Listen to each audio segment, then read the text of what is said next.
तो शुरू करते हैं आज का वीडियो संसद के ऊपर। तो संसद के बारे में बता दूं, हमारी जो सरकार है वो सरकार के 3 अंग होते हैं। पहला होता है संसद, दूसरी होती है कार्यपालिका और तीसरी होती है न्यायपालिका। तो जो संसद होती है इसे हम लोग विधायिका भी कहते हैं। संसद का कार्य होता है भारत के लिए कानूनों का निर्माण करना, जबकि कार्यपालिका का कार्य होता है उन कानूनों को लागू करना और न्यायपालिका का कार्य होता है उन कानूनों की रक्षा करना। ठीक है ना? तो भारत जो है एक लोकतांत्रिक व्यवस्था वाला देश है और यहाँ पर संसद की एक विशिष्ट भूमिका है। ठीक है ना? तो भारतीय संसद को वेस्टमिनिस्टर मिस्टर मॉडल भी कहा जाता है, क्योंकि संसदीय प्रणाली जो है हमने पश्चिम के देश ब्रिटेन से ग्रहण की है। वहीं पे ही सबसे पहले संसदीय प्रणाली जो है अपनाई गई थी। भारतीय संविधान के भाग 5 में और अनुच्छेद 79 से 122 यानी 79 से 122 में इसका वर्णन विस्तार पूर्वक किया गया है और संसद की जो विशेषताएं हैं वो संविधान के भाग 5 में ही बताई गई हैं कि संसद का गठन किस प्रकार किया जाएगा, उसकी संरचना क्या होगी और उन जो नेता संसद में बैठेंगे उनकी अवधि क्या होगी। तो इनके बारे में हमारे संविधान में इस जगह लिखा हुआ है। अब बात करते हैं संसद के अंगों के बारे में। संसद के 3 महत्वपूर्ण अंग होते हैं। पहला होता है लोकसभा, दूसरी होती है राज्यसभा और तीसरी होती है पहला होता है लोकसभा, दूसरी होती है राज्यसभा और तीसरी होती है राष्ट्रपति। ठीक है ना? तो लोकसभा के बारे में पहले मैं आपको समझा देता हूँ। यहाँ मैंने दोनों के जो डिफरेंस होते हैं वो एक लाइन के इधर-उधर लिख रखे हैं। आप देख सकते हैं कि इस तरफ मैंने लोकसभा के बारे में और इस तरफ मैंने राज्यसभा के बारे में लिखा हुआ है।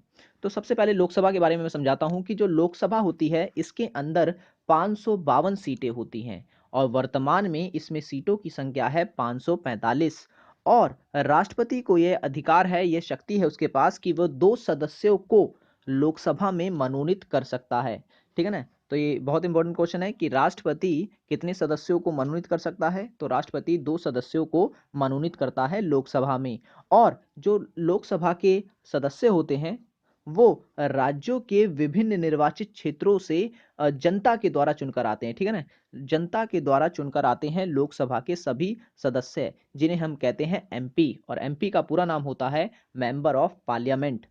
और जो अध्यक्ष होता है लोकसभा का, जो कि लोकसभा को कंट्रोल करता है, सारे सदस्यों को नियंत्रित करके रखता है, वो होता है अध्यक्ष, और अध्यक्ष को हम कहते हैं स्पीकर। भारत में जो पहले स्पीकर थे, भारत के पहले स्पीकर, उनका नाम था जी बी मालवंकर। ठीक है ना? गणेश वासुदेव मालवंकर इनका पूरा नाम था। और वर्तमान में अगर हम बात करें कि स्पीकर कौन है, तो वर्तमान में स्पीकर हैं सुमित्रा महाजन। ठीक है ना? अब कार्यकाल की बात करते हैं कि लोकसभा के जो नेता होते हैं अगर वो एक बार चुने जाते हैं तो 5 वर्ष के लिए वो लोकसभा में बैठते हैं। लेकिन इस सदन को अस्थायी सदन कहा जाता है, क्योंकि यह सदन 5 साल पहले भी भंग हो सकती है। ठीक है ना? 5 साल के पहले भी इस लोकसभा को भंग किया जा सकता है और लोकसभा को भंग करता है राष्ट्रपति। ठीक है ना? इस सदन को इसी कारण निचला सदन कहते हैं। याद रखें, ये एक अस्थायी सदन है, इसके सदस्य जो है 5 वर्ष या उससे कम समय के लिए भी लोकसभा में रहते हैं, तो इस कारण इसे निचला सदन कहा जाता है। जबकि अगर हम बात करें राज्यसभा की, तो राज्यसभा में सीटों की संख्या है 250 और राष्ट्रपति इनमें 12 सदस्यों को अपनी शक्ति के तहत मनोनीत कर सकता है। और राज्यसभा में जो नेता बैठते हैं इनका चुनाव जनता नहीं करती, बल्कि ये अप्रत्यक्ष तरीके से चुनकर आते हैं। जैसे कि जो राज्यों की विधानसभा होती है और विधानसभा से जो है सदस्य निर्वाचित किए जाते हैं राज्यसभा के लिए। ठीक है ना? तो राज्यसभा के लिए राज्यों की सीटों का बंटवारा जो होता है वो उनकी जनसंख्या के आधार पर होता है। जैसे कि भारत में सबसे अधिक जो जनसंख्या है वो भारत के राज्य उत्तर प्रदेश में है। तो उत्तर प्रदेश में 80 जो सदस्य होते हैं लोकसभा के लिए चुनकर आते हैं, जबकि त्रिपुरा की जो कम संख्या है इसमें से 30 या 31 सदस्यों को ही चुना जाता है। तो इस तरीके से राज्यों की जनसंख्या के आधार पर ही राज्यसभा में नेता हैं वो बैठाए जाते हैं। और अध्यक्ष की हम बात करें तो जिस प्रकार अध्यक्ष लोकसभा का होता है स्पीकर, और उसी प्रकार से जो राज्यसभा का अध्यक्ष होता है वो होता है उपराष्ट्रपति। भारत में पहले राज्यसभा के जो अध्यक्ष थे वो आपको बताना है कि कौन थे। और मैं वर्तमान के आप सब जानते हैं श्री वेंकैया नायडू जो हैं वो इस समय उपराष्ट्रपति हैं। आप कमेंट में बता सकते हैं, कुछ कुछ क्वेश्चन भी मैं आपको देता रहूंगा इसमें। अब कार्यकाल की बात करते हैं, तो कार्यकाल के बारे में बता दूं कि राज्यसभा के जो सदस्य होते हैं ये 6 वर्ष के लिए चुने जाते हैं, जबकि मैंने बताया था कि लोकसभा के जो सदस्य होंगे वो 5 वर्ष के लिए चुने जाते हैं। और राज्यसभा में जो राष्ट्रपति 12 सदस्यों को मनोनीत करता है वो विशेष आधार पे किए जाते हैं, ठीक है ना। राष्ट्रपति जो होगा वो कला, साहित्य, विज्ञान और समाज सेवा के क्षेत्र में जिन व्यक्तियों ने विशेष कार्य किया होता है या उन्हें उस क्षेत्र में विशेष ज्ञान होता है, उन्हीं व्यक्तियों को ही राष्ट्रपति जो होता है वो राज्यसभा का सदस्य मनोनीत कर सकता है, ठीक है ना। अब बात करते हैं स्थानों का रिक्त होना। कहा जाता है कि संसद में जो लोकसभा हो या फिर राज्यसभा हो उसके सदस्य जो होते हैं वो कैसे अपनी स्थान को छोड़ सकते हैं। ये कुछ पॉइंट्स हैं जो बताते हैं कि निम्नलिखित तरीके से जो सदस्य होंगे वो अपना पद जो है त्याग सकते हैं। दोहरी नागरिकता, दोहरी सदस्यता।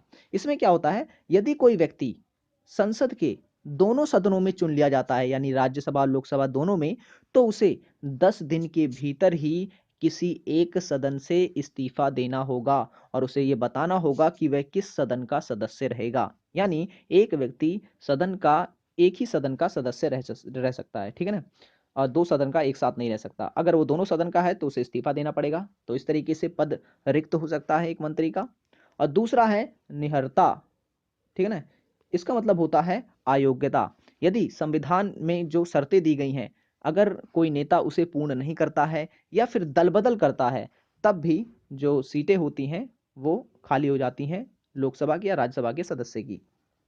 नेक्स्ट है पद त्याग। पद त्याग का मतलब होता है जब कोई व्यक्ति स्वयं से अपने पद को त्याग देता है, तब जो सीट है वो खाली होती है। और अनुपस्थिति, ये बहुत इंपॉर्टेंट क्वेश्चन है, यहाँ से छोटे क्वेश्चन भी उठते हैं कि अगर लोकसभा या राज्यसभा किसी भी सदन का कोई भी नेता 60 दिन तक या 60 से अधिक दिन तक संसद को बिना बताए वहां से अनुपस्थित होता है, तो उस व्यक्ति को सदन से हटा दिया जाता है, ठीक है ना। तो याद रखें 60 दिन की अवधि होती है, 60 दिन से अगर अधिक हो जाता है तो जो नेता होगा उसे लोकसभा से बर्खास्त कर दिया जाता है, निकाल दिया जाता है।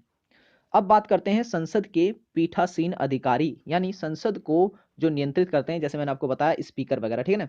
तो लोकसभा का अध्यक्ष हमें पता है कि जो स्पीकर होता है। अब इसके बारे में चर्चा करते हैं कि इसका क्या कार्य होता है और इसका जो पद है वो कुछ किस प्रकार का है। तो राष्ट्रपति जो होता है वो लोकसभा के अध्यक्ष के चुनाव की तारीख निर्धारित करता है। याद रखें, लोकसभा का जो अध्यक्ष होगा इसका चुनाव की जो तारीख होती है वो निर्धारित करता है राष्ट्रपति। और लोकसभा का जो अध्यक्ष होता है वो 3 तरीके से अपने पद को छोड़ सकता है, खाली कर सकता है, ठीक है ना। पहला है यदि वह संसद का सदस्य ना हो। दूसरा, वह उपाध्यक्ष को संबोधित कर कर अपना त्यागपत्र दे दे, तब उसका पद खाली हो सकता है। और तीसरा होता है लोकसभा के तत्कालीन समस्त सदस्य बहुमत से पारित करके उसे पद से हटा दें, ठीक है ना। या तो लोकसभा के लोग उसे हटा सकते हैं, या तो खुद वो त्यागपत्र दे सकता है, और या तो वह सदन का सदस्य ना हो। तो इन सब कारणों से लोकसभा के अध्यक्ष को हटाया जा सकता है या उसका पद खाली होता है। अब उसकी शक्तियां क्या होती हैं इस पे भी चर्चा करते हैं।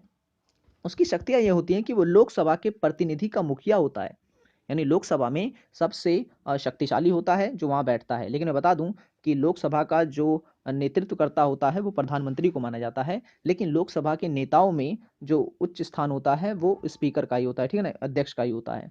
वो सदन की कार्यवाही करता है, सदन में कार्यवाही को का संचालन करने का कार्य उसका होता है। और अगर उसे कोरम का अभाव मिलता है, अब यहाँ पे क्वेश्चन उठता है कि गणपूर्ति या कोरम क्या होता है, तो मैं बता दूं कोरम या गणपूर्ति होता है संसद के सदस्यों की निश्चित संख्या। अगर लोकसभा के अध्यक्ष को ऐसा लगता है कि सदन में, लोकसभा में मतलब कि नेताओं का 10% भाग जो है, मैंने 10वां भाग अगर उपस्थित नहीं है, तो उसे यह अधिकार होता है कि वो संसद को मतलब लोकसभा को स्थगित कर दे, ठीक है ना, कार्यवाही को रोक दे। तो याद रखें इस कारण संसद में यानी लोकसभा में 10वां हिस्सा, सदस्यों का 10वां हिस्सा होना जरूरी है सदन की कार्यवाही को संचालित करने के लिए, ठीक है ना। नेक्स्ट, अब जो ये अध्यक्ष होता है यानी जो स्पीकर होता है ये दोनों सदनों की संयुक्त बैठक भी बुला सकता है। ये भी उसकी शक्ति कह सकते हैं या उसका कार्य कह सकते हैं। और अध्यक्ष ही यह तय करता है कि कोई जो कानून है वो धन से जुड़ा हुआ है या नहीं, ठीक है ना? क्योंकि ये तय करना बहुत ज़रूरी होता है कि अगर कोई भी विधेयक धन से जुड़ा होता है तो उस विधेयक पर सबसे पहले जो चर्चा की जाती है वो की जाती है लोकसभा में, ठीक है ना? लोकसभा में ही सबसे पहले धन विधेयक को प्रस्तुत किया जाता है, जबकि साधारण विधेयक जो होता है वो राज्यसभा या लोकसभा किसी में भी प्रस्तुत किया जा सकता है। ठीक है ना? नेक्स्ट है वह लोकसभा की सभी संसदीय समितियों के जो अध्यक्ष होते हैं या सभापति होते हैं, उनकी नियुक्ति भी करता है। तो ये मैंने आपको बताई कि लोकसभा के अध्यक्ष जो होता है उसका क्या कार्य होता है। बहुत इंपॉर्टेंट है सभी एग्जाम्स के लिए। अब स्वतंत्र व निष्पक्षता के ऊपर बात बात कर लेते हैं कि जो अध्यक्ष होता है वो निष्पक्ष तरीके से और स्वतंत्रता पूर्वक अपना कार्य करता है। क्योंकि क्योंकि वह सदन के जीवन काल तक अपने पद धारण करके रख सकता है।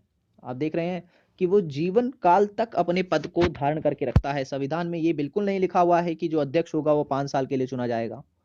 उसमें स्पष्ट कहा गया है कि अगर संसद का कोई अध्यक्ष है या फिर स्पीकर है, वह जीवन काल तक बना रह सकता है। लेकिन हकीकत में ऐसा नहीं होता है। प्रत्येक पार्टी अपना नया स्पीकर नियुक्त करती है। ठीक है ना?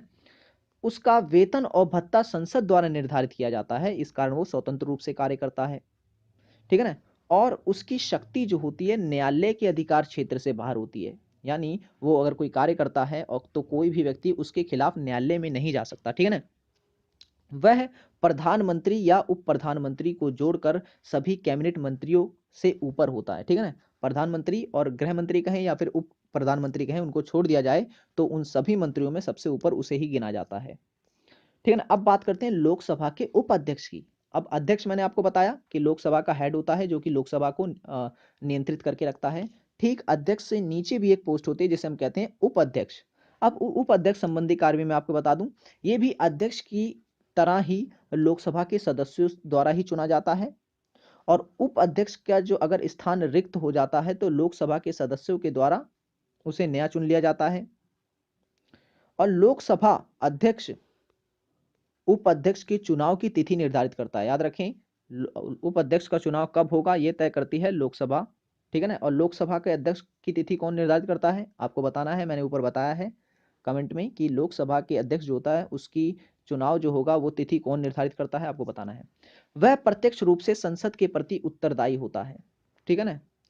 यानी उपाध्यक्ष उपाध्यक्ष भी सदन में पहली बार मत नहीं दे सकता, केवल मत बराबर होने की दिशा में ही मत दे सकता है। याद रखें, उपाध्यक्ष हो या अध्यक्ष हो, अगर वोटिंग हो रही है संसद में और दोनों तरफ से वोटिंग बराबर हो रही है तब जो स्पीकर होता है या फिर जो उपाध्यक्ष होता है वो वोटिंग करते हैं, अन्यथा वो नहीं करते हैं। अध्यक्ष और उपाध्यक्ष का पद धारण करते समय कोई अलग शपथ या प्रतिज्ञा जो है वो नहीं ली जाती है। ठीक है ना? जबकि प्रधानमंत्री अगर बनता है तो उसको शपथ दिलाई जाती है, राष्ट्रपति अगर कोई बनता है तो उसको शपथ दिलाई जाती है, लोकसभा में बैठने वाले सभी एमपीओ को शपथ दिलाई जाती है। लेकिन जो अध्यक्ष होता है, स्पीकर होता है, उसको किसी प्रकार की कोई शपथ जो है नहीं दिलाई जाती। अब सभापति राज्यसभा में जो होता है वो सभापति होता है। मैंने अब तक जो चर्चा की वो मैंने बताया कि लोकसभा का अध्यक्ष के बारे में। अब मैं बताने जा रहा हूँ कि राज्यसभा का अध्यक्ष कौन होता है। तो राज्यसभा में अध्यक्ष ना होकर सभापति होता है। ठीक है ना? और राज्यसभा का जो पीठसीन अधिकारी होता है उसे ही हम सभापति कहते हैं। और उपराष्ट्रपति जो होता है वो राज्यसभा का पदेन सभापति होता है। और उपराष्ट्रपति राष्ट्रपति के रूप में काम करता है तो उसे राज्य के राष्ट्रपति के रूप में काम नहीं करता है। याद रखें कि अगर उपराष्ट्रपति राष्ट्रपति के रूप में काम करने लग जाता है तो वो राज्यसभा का सभापति नहीं होगा। ठीक है ना? राज्यसभा का कार्य नहीं करेगा। और अध्यक्ष की तरह ही सभापति का जो वेतन भत्ता वगैरह होता है वो संसद निर्धारित करती है। अब बात करते हैं संसद के महत्वपूर्ण सत्रों के बारे में। बहुत इंपॉर्टेंट है। संसद के दोनों सत्रों के बीच का जो अधिकतम समय होता है वो 6 महीने की से ज़्यादा नहीं हो सकता। ये क्वेश्चन कई बार पूछा गया है। संसद के सत्रों के बीच का अधिकतम जो समय होता है, अंतराल होता है, वो कितना हो सकता है? तो 6 महीने से ज़्यादा नहीं हो सकता। और संसद को कम से कम वर्ष में 2 बार जो है वो मिलना चाहिए। ठीक है ना? और सामान्य वर्ष में 3 अंतराल होते हैं। याद रखें, बजट सत्र, मानसून सत्र और शीतकालीन सत्र। इनकी जो तिथि है वो भी आप लोग याद रखें। अब ये संसद के प्रश्नकाल के बारे में चर्चा करते हैं कि ये भी काफ़ी इंपॉर्टेंट है। तो संसद का जो पहला घंटा होता है यानी संसद जब शुरू की जाती है, उसका जब कार्रवाई शुरू की जाती है, तो जो उसका पहला घंटा होता है उसे हम कहते हैं प्रश्नकाल। और इस दौरान संसद के सदस्य जो होते हैं वो एक दूसरे से 3 प्रकार के प्रश्न पूछते हैं। पहला होता है तार्किक प्रश्न, जिसका उत्तर सदस्यों को मौखिक रूप में दिया जाता है। दूसरा होता है अतार्किक प्रश्न, जिसका उत्तर लिखित रूप में दिया जाता है। तीसरा होता है अल्प सूचना के प्रश्न, ठीक है ना? ऐसे प्रश्नों का को कम से कम 10 दिन पहले ही नोटिस देके पूछा जाता है और इसका उत्तर जो होता है ये मौखिक ही दिया जाता है। तो आज की वीडियो में मैंने संसद के बारे में आपको समझाया, आशा करता हूँ आपको पसंद आया होगा। और राष्ट्रपति और जितने भी टॉपिक होते हैं भारतीय शासन एवं राजनीति में या फिर कहीं इंडियन पॉलिटी में, वो सारे के सारे टॉपिक मैं आपको कवर करा दूंगा। काफ़ी इंपॉर्टेंट है एसओएल और इग्नू जैसे एग्जाम्स के लिए। So thanks for watching this video.